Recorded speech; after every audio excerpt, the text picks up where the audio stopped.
आज ऐसी मजबूरी हो चुकी है दिल्ली वासियों की कि वो एक गैस चेंबर में रह रहे हैं। दिल्ली में पिछले 9 वर्षों में 10 वर्षों में केजरीवाल जी ने प्रदूषण से निपटने के लिए क्या किया है। मॉर्निंग वॉक पर भी जब लोग निकलते हैं, अमूमन वो पार्क में निकलते हैं ताकि अपनी सेहत बना सके।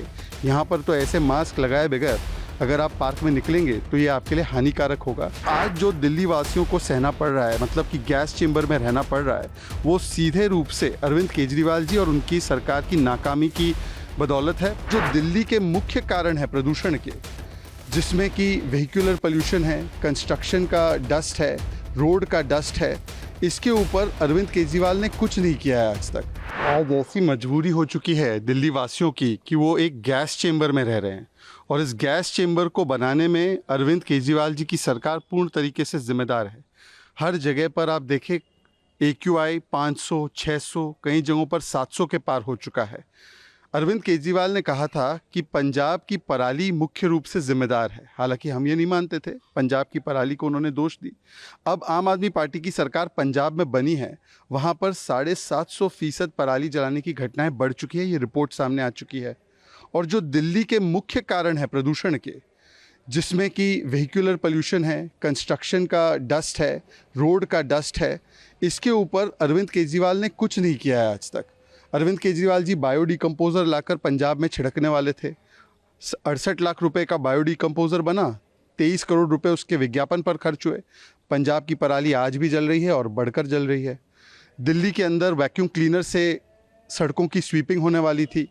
दिल्ली में स्मॉग टावर नाम के सफ़ेद हाथी लगाए गए हैं। 20-20, 24-24 करोड़ के ये स्मॉग टावर लगाए गए हैं। वो स्मॉग टावर पूर्ण तरीके से बंद है। दिल्ली में कहा गया कि कंस्ट्रक्शन के डस्ट से निपटने के लिए, कंस्ट्रक्शन के पोल्यूशन से निपटने के लिए, व्हीकुलर पोल्यूशन से निपटने के लिए अलग अलग कदम उठाएंगे। व्हीकल पोल्यूशन के लिए ज़रूरी था कि बसेस लाई जाए। कितनी बसेस खरीदी है दिल्ली सरकार ने? 11,000 बसेस खरीदने वाले थे। तो आज जो दिल्ली वासियों को सहना पड़ रहा है, मतलब कि गैस चेंबर में रहना पड़ रहा है, वो सीधे रूप से अरविंद केजरीवाल जी और उनकी सरकार की नाकामी की बदौलत है। परंतु वो आएंगे और किसी और पर दोष डाल देंगे, कभी केंद्र पर, कभी उत्तर प्रदेश, हरियाणा। अब दिवाली शुरू नहीं हुई है, परंतु आने वाले दिनों में दिवाली और पटाखों पर और हिंदुओं पर भी दोष डाला जाएगा। और तब तक के लिए हमें अपनी सेहत पर यह खतरा मोड़ लेना पड़ेगा। इसलिए आज मॉर्निंग वॉक पर भी जब लोग निकलते हैं, अमूमन वो पार्क में निकलते हैं ताकि अपनी सेहत बना सके। यहाँ पर तो ऐसे मास्क लगाए बगैर अगर आप पार्क में निकलेंगे तो ये आपके लिए हानिकारक होगा।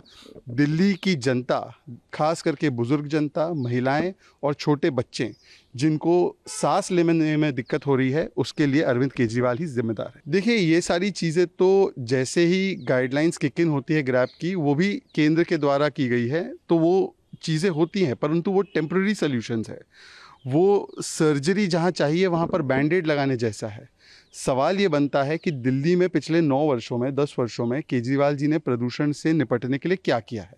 केंद्र की सरकार ने ईस्टर्न वेस्टर्न पेरिफेरल एक्सप्रेसवे बनाया, केंद्र की सरकार ने मेट्रो दिया, पब्लिक ट्रांसपोर्ट को बेहतर किया, केंद्र की सरकार ने ट्रक बाहर निकालने के लिए अलग अलग रोड्स बना दिए, फ्लाईओवर बना दिए। परंतु दिल्ली की सरकार की जिम्मेदारी थी कि डस्ट को जो रोकना था, उसके लिए स्वीपिंग जो करवानी थी, वो स्वीपिंग कहाँ करवाई जा रही है? MCD आज उनके पास है। कंस्ट्रक्शन डस्ट, व्हीकुलर पोल्यूशन, और यहाँ पर जो जलता है फ्यूल, उसका जो पोल्यूशन होता है, उसके ऊपर दिल्ली की सरकार ने कुछ नहीं किया है।